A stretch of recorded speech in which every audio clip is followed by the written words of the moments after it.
Hey folks, Kevin here. Well, it's December 16th, 2020, and today I'm going to talk about charging our Tesla Model Y. And I'm going to cover several different topics.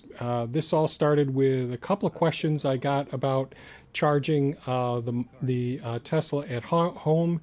And I had quite a few questions when I was doing research on battery electric vehicles in the past, and I thought I'd review those questions and give you some insights based on my knowledge. So we purchased the Model Y on September 30th, 2020, and so we've had it close to 3 months now, and another week it'll be 3 months. And we absolutely love it. It's Thea's main drive. She commutes back and forth to work each day. She's a essential worker, and we have, I guess we're in the yellow zone right now. So she's working 4 days a week, which is nice for us. But it's so she's commuting about 60 miles. 4 days a week, plus whatever shopping and other things, trips she has to make throughout the week. So we'll be basing some of the information on that as I go through the video. The other thing I want to say is when we only charge at home at this point thus far. And the reason is that, we produce more electricity each year than we can consume.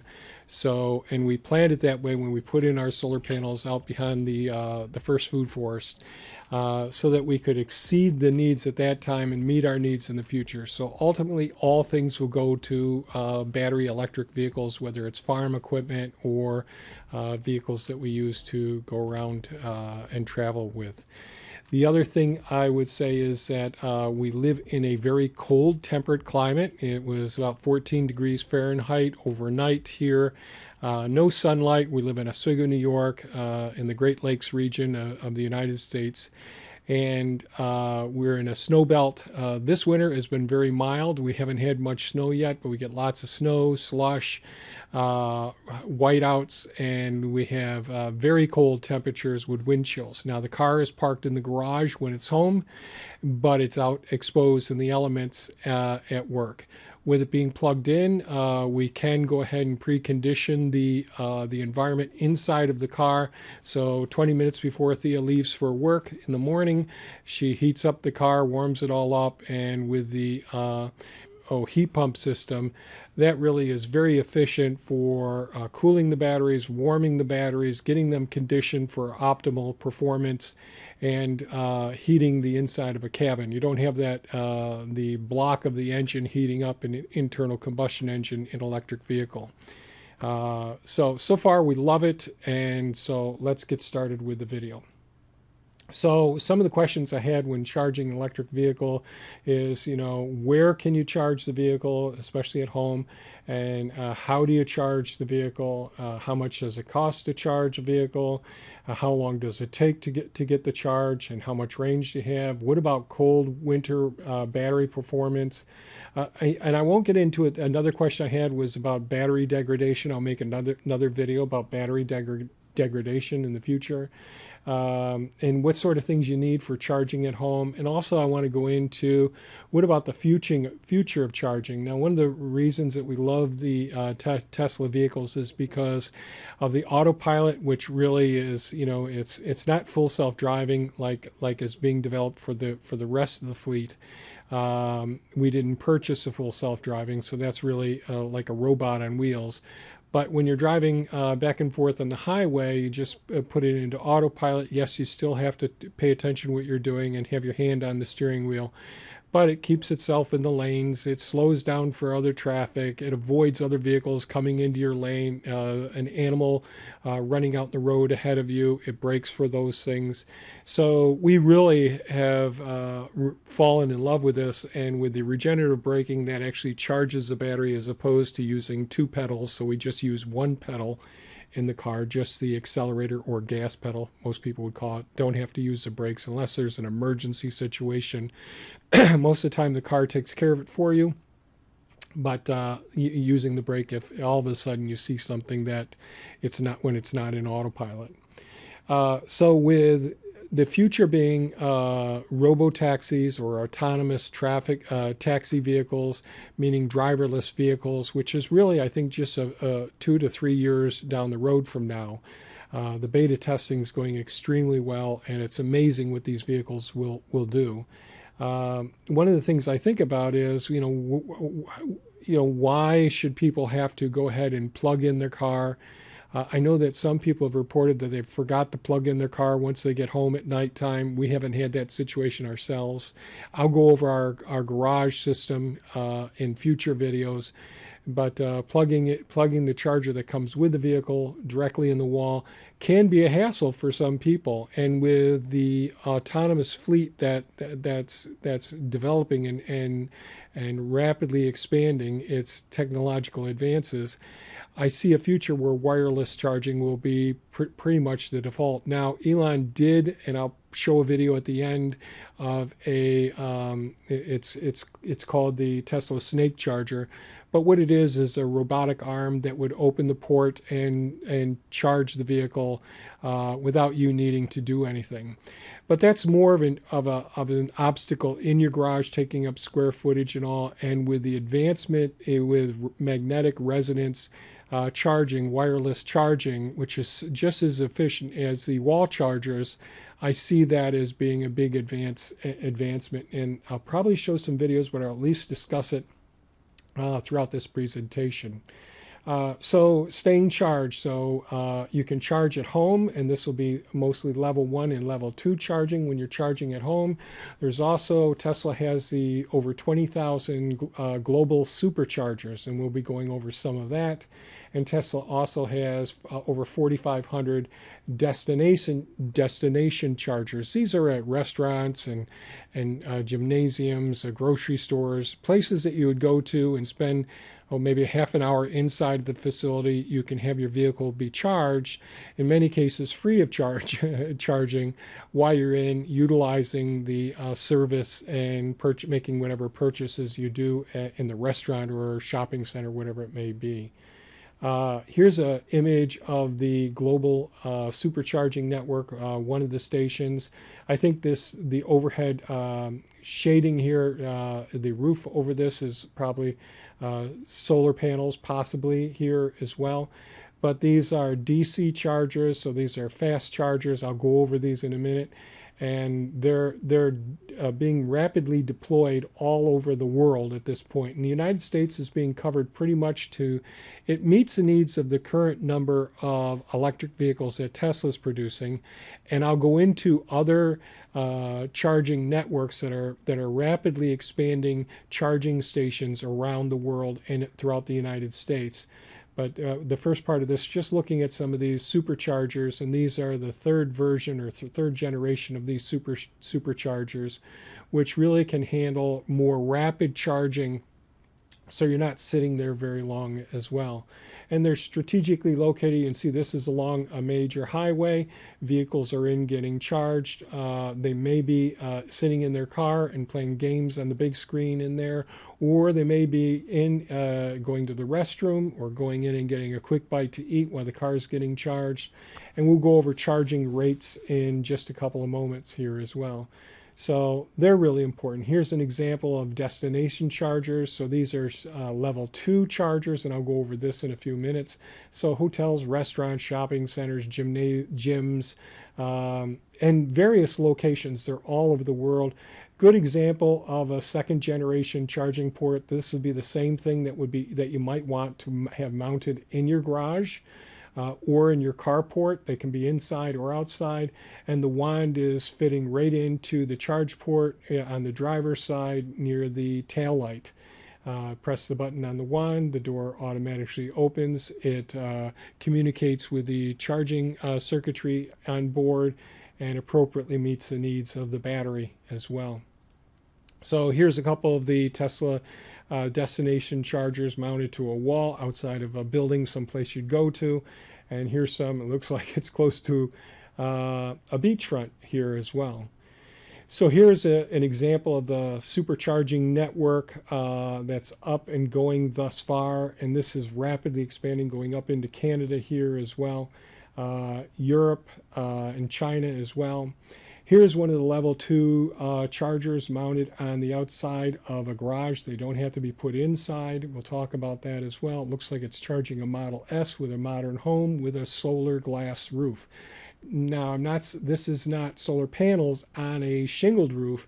These shingles are actually solar panels. That's something else that Tesla does. So outside here we have some power walls. So the excess energy that people aren't using inside of the house or using in the vehicle gets charged up the batteries. They can meet the needs of the house when the sun sets, and can certainly meet the needs of vehicles. And with some of these systems, this can be saving you money. With these power walls, can sell energy to the utility, the local utility, at peak prices, and recharge if there isn't enough charge coming in through cloud cover or whatever, or short winter. Sorry about that. So it can basically make you money with that system as well, especially depending on the type of utility service that you have, your metering system. Here's an example on the lower left-hand corner of the kit that comes with your car. There's also one more part that comes with it, a plug adapter for all the other charging networks. But you have the part where this is the plug. These are interchangeable. This plug is a different plug plugged into the part. So this plugs into your wall. This is about a 18-foot cord, and the wand plugs into your car. Same thing here. Wand plugs into your car, but you can see this plug is detached from the main unit here. And these are the various NEMA plugs. And recently I purchased a NEMA 650, which is a 50 amp number 6 gauge wire, and that plugs into a welding port. Now they can plug into range ports or RV ports and all. That's why they sell all these different adapters for 20 amp breakers for your wall outlet, or for 15 amp. The one that comes with it is a 15 amp one, and these are $35 a piece, or you can buy the whole kit. So going over some of the level 1, level 2, and level 3 chargers here. So the level 1 are your standard electrical outlets in most homes throughout the United States. There's a single breaker in your circuit breaker box, and that's a 120 volt system, where this level 2 is using 2 breakers. Now this is the one that comes with your vehicle, and you can get the other plug adapter and install a range type plug or a welding type plug. Mine is a welding type plug, just a little bit different looking than this, the 650, NEMA 650. And this requires 2 breakers in your panel box, your circuit breaker box. These are 240 volts. So instead of getting 2 to 5 miles per hour of range with plugging into a standard wall outlet, 2 to 3 in I think a 15 amp, and 3 to 5 in a 20 amp single breaker box in level 1. And I think we got 4 to 5 miles per hour is what we were getting before I bought the welding plug, the NEMA 650, and put in a dual 50 amp breakers here. But it can go all the way up to 80 amps, and so you can get from 9 to 52 miles per hour charging rate. So with our the welding box that we got there in 50 amp with a long extension cord on it, which is rated for welders, so it's appropriate for this. This gives us 29 miles per hour charging. And your level 3, the Superchargers, these are DC. These two here are both alternating current, like are in most homes, except for those who are off the grid and just using 12 volt systems and all. Oh, I apologize. So here's an example of the level 2 plug that you can have wired inside of your garage. You can see here it is plugged into here, and that can certainly get you 29 miles per hour, or give you 44 miles per hour as well. Really super nice systems. And I think I was going to say a few more things about it. So you can get 44 miles of range on these systems. These you have to buy extra. I bought 2 of these, one for the Cybertruck that we'll get in about a year from now, a little over a year from now, and one for Thea's Model Y. I haven't installed them yet because I have some remodeling to do in the garage first, but these are compatible with the Model S, 3, X, and Y. They put out 48 amps. They're 48 amp system. They can do 44 miles of range per hour. They plug directly into your circuit breaker box, or you can have a disconnect box if you wanted to have that as well. These have Wi-Fi built into them so that their firmware can be updated automatically, just like their cars can be regularly updated. So if there's some tweaking that they want to do with this system as well, and they communicate back and forth. And these are all very smart devices. They're approved for indoor and outdoor. It's got a tempered glass face on it. Really nice systems. I'm looking forward to getting ours installed in the future. So here's an example of one being attached to the wall, the wire going through the wall, and wired into your circuit breaker box. So once the wand is in the charge port, the onboard charger goes ahead and optimizes the battery condition while charging it and maintaining it as well. In another video, I'll go over calibrating the battery in the future as well. Average annual miles driven in the United States is about 13,500 miles a year, or 269 miles a week, or 37 miles a day. So that's according to the Federal Highway Administration. The range of electrical prices go from 9 cents to 31 cents per kilowatt hour throughout the United States. So the average, according to the electricchoice.com, the average price in the United States is 13 cents per kilowatt hour. So we have a 75 kilowatt hour battery in the long range dual motor all-wheel drive Model Y that Thea has. It has an estimated mileage of 325 miles for that 75 kilowatt battery. Now, this is just a ballpark. So in the summertime, city and highway driving, 219 miles. In the wintertime, they're estimating 184 miles. Now, again, I mentioned we live in Oswego, New York. We drive through snow drifts. There's whiteouts. You sometimes have to wait because people have had accidents in front of you. So we'll see what ends up happening this winter. So far, it's been a mild winter, pretty cold, but pretty mild. Everything depends on your driving conditions and how you drive, and you're going uphill, downhill, and certainly the road conditions as well. Based on the Model Y that we've got, the long range all-wheel drive dual motor, 121 to 125 miles per gallon estimated. I don't think that means so much. The efficiency of the long range all-wheel drive dual wheel motor is 27 kilowatt hours per 100 miles, or 3.7 miles per kilowatt hour. The average American drives about 13,476 miles each year. And that ends up being, if you times 13 cents, the average kilowatt hour cost, then it's going to be about $480 a year to drive it. The Model Y has a 75 kilowatt hour battery.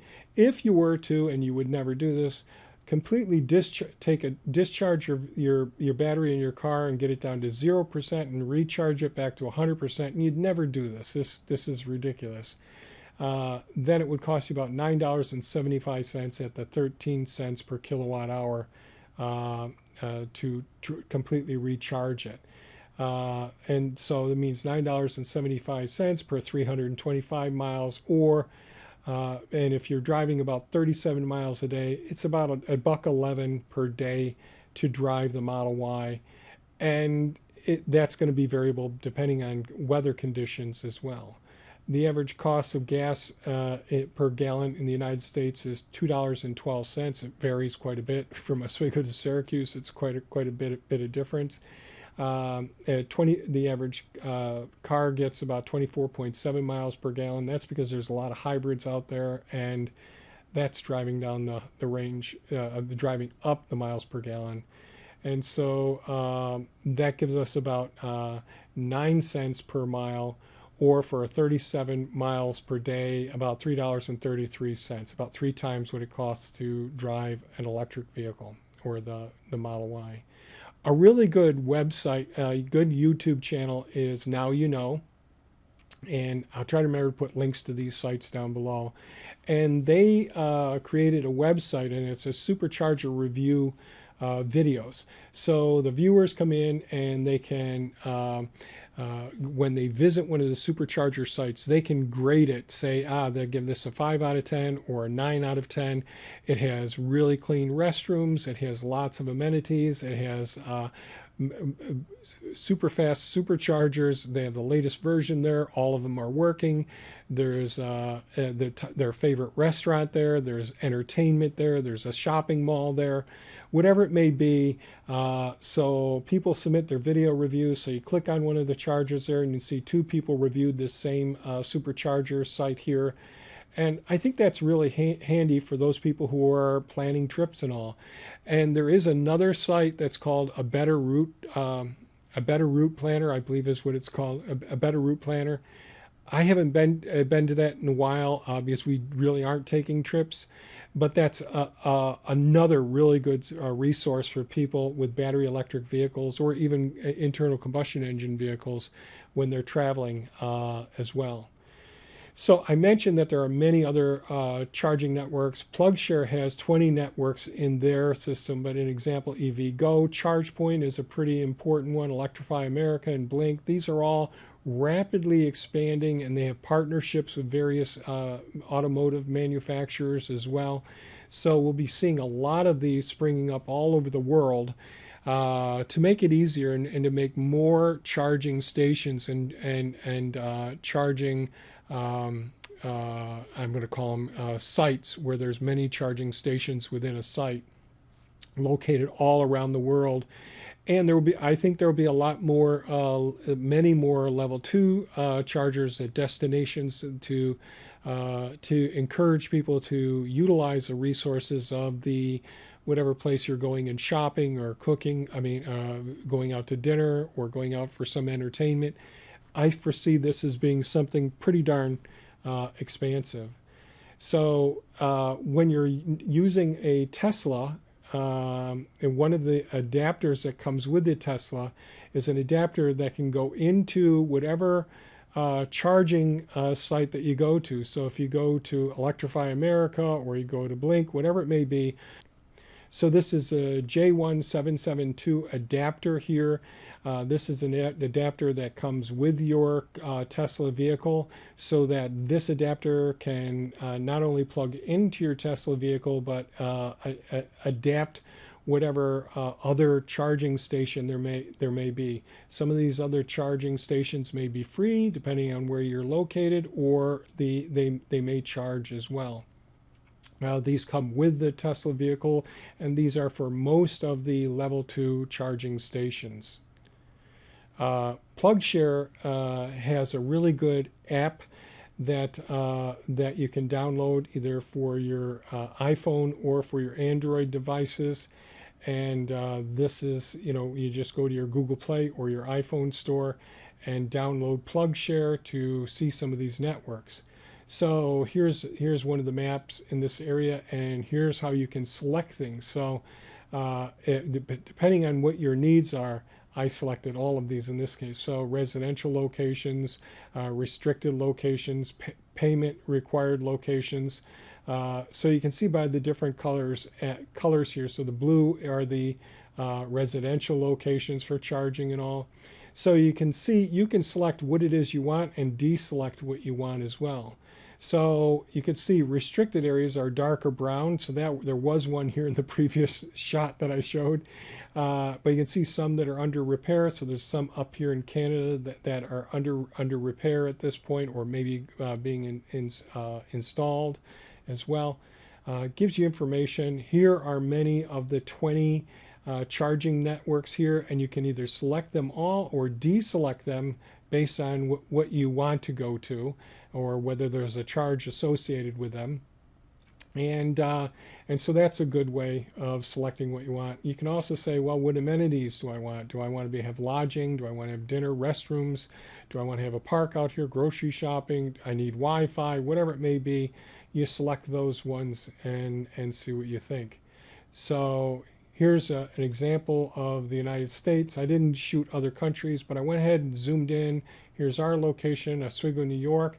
I clicked on this one. You can see Home 2 Suites. Home 2 Suites is right here. They've got the J1772 and a Tesla charger, so they have both of those. There's 16 kilowatts charging. I'm not sure if this means you have to check in to use it. I'm not positive. Parking is free. Dining, lodging, EV parking, and so on, all of this. And then you can click on it a bit more, and you can see here are the 2 second-generation chargers out here and another third-party charger here. I'm not sure which one it is. A picture of the vehicles being pulled up in this location. So gives you quite a bit of information. Wireless charging, I think, like I mentioned at the beginning of the video, I think this is going to be an absolute essential in the future, where there will be a receiver mounted on the base of the vehicle, and some of these transmitters will be in the concrete or in the asphalt, or can sit on the floor of there. They can be submerged in water. They're safe. These are magnetic resonance power transfer. So these, I think, have been adapted by the J2954 standard of Society of Automotive Engineers. So it's going to be a standardized system. The other thing is the V2G. This is vehicle to grid. So these wireless chargers will also be able to take the battery charge, send it backwards back to your home or back to the utility. If you're not needing to use the battery in the car that day, it may just make you money by loading the utility with at peak hour times. So in other words, high cost times, and so it can offset some of the costs of your home as well.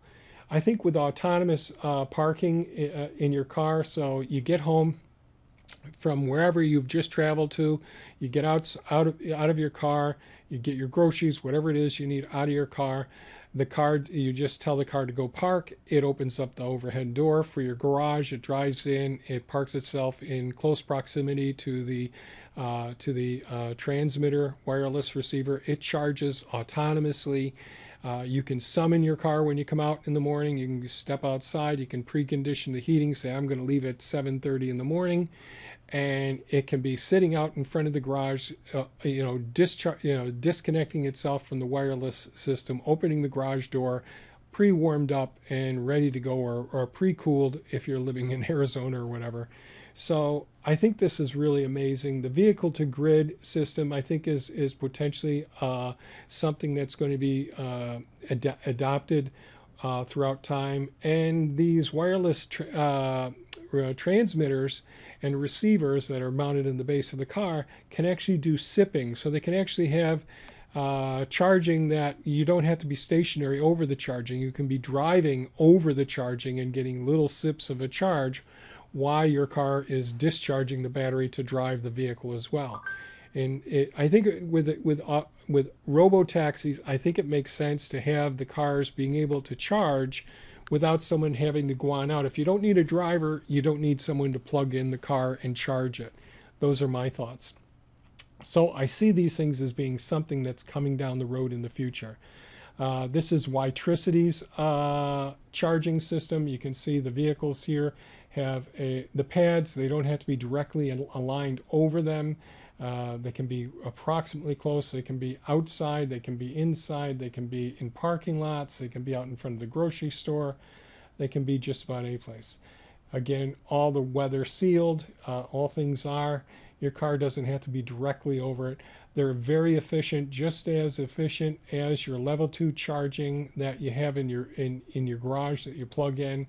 90 to 93% efficient. Really, really good. So I probably will show a couple of short videos of some of the charging systems that are there, home charging and possibly supercharging as well. I may put in the Snake automated charging system that Elon had as well, and some wireless charging as well. So if you found this video of value, please give us a thumbs up. If you have any comments or questions, please leave them below. And by all means, folks, have a great day and take good care of yourselves. Bye-bye now.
Hello, I'm Alex Grusin. I'm the CEO of Witricity.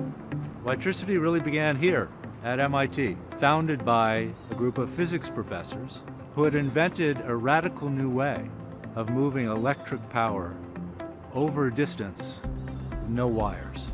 Witricity is about wireless power transfer. We work on technology that's able to transfer power over distance through materials at power levels from milliwatts to kilowatts. It's based on the principle of magnetic induction, and we use resonance to increase the efficiency and the distance over which you can transfer that power. One good application for our technology is charging of electric vehicles. This is a use case where you have to get power from the ground up to the vehicle. When some people think about wireless charging, they think that it takes longer than it does to plug in, when in fact our technology is just as efficient as conductive chargers. One of the big impediments to broad adoption of electric vehicles is just the frustration of these big bulky cables and having to plug in and having to remember to plug in every day. We're able to take this clumsy charging out of the equation. No user intervention at all. Just park your car and it charges. We see wireless power as being a key enabler of broad adoption of electric vehicles. One key aspect for adoption is standardization. Witricity has been involved in developing these standards for over 7 years now. Key point there is to have interoperability between systems that are made from one automaker and another, so that the systems are efficient across all of those combinations. We are working with virtually all of the global automakers to introduce wirelessly charged electric vehicles and plug-in hybrid electric vehicles over the course of the next 3 to 4 years. And whenever you're building a business around university research, you have to continue to advance that technology. And then there's sort of the business side, the customer side. Who are the target markets? What are their needs? What are their cost targets? How much power, how thin does it have to be? Real product aspect. You look for where the current state of the technology matches the market needs. So we employ a very large engineering and R&D team here at Witricity, consisting of electrical engineers, mechanical engineers, software engineers, application engineers who are working with our customers. Quality is critical in our design. Our equipment's being installed on vehicles. We have to make sure it's tested and it can withstand any condition that it might be exposed to. We spend a lot of time collaborating with our customers, the car makers, as well as those in their supply chain, the tier ones, to really understand what their requirements are. We build their requirements into our design, and then we'll actually go on site and work with them and integrate the product onto their vehicles. After we finish the design process, we then fabricate and build our equipment and then come to our lab where our design team spends a significant amount of time testing to make sure our designs are robust against a wide range of operating conditions. We always want to make sure that every design that we send out is reliable and really meets the requirements of the market. I would like to show you the components of an electric vehicle wireless charging system. On the wall we have the electronics which are used to drive the system. They convert the energy from the wall to the 85 kilohertz which is used to transfer the power. We have the ground assembly which contains the resonator which creates a magnetic field used to transfer energy. On the bottom of the vehicle there is a similar resonator which captures that energy, shown here. The output of that resonator is connected to some electronics on the vehicle which convert that energy back to DC to be able to charge the battery. This system is designed to be able to operate at a variety of parking conditions and a variety of vehicle types. So in this future of mobility, where you have electrified and autonomous and shared vehicles, you're fundamentally going to need wireless power. These autonomous vehicles have to charge themselves. There's no one to plug them in. So you'll see distributed wireless charging in the urban environment where any of those cars could just go pause, charge for a while, I call it power snacking, and then go about their way. It's a really exciting time for Whitricity.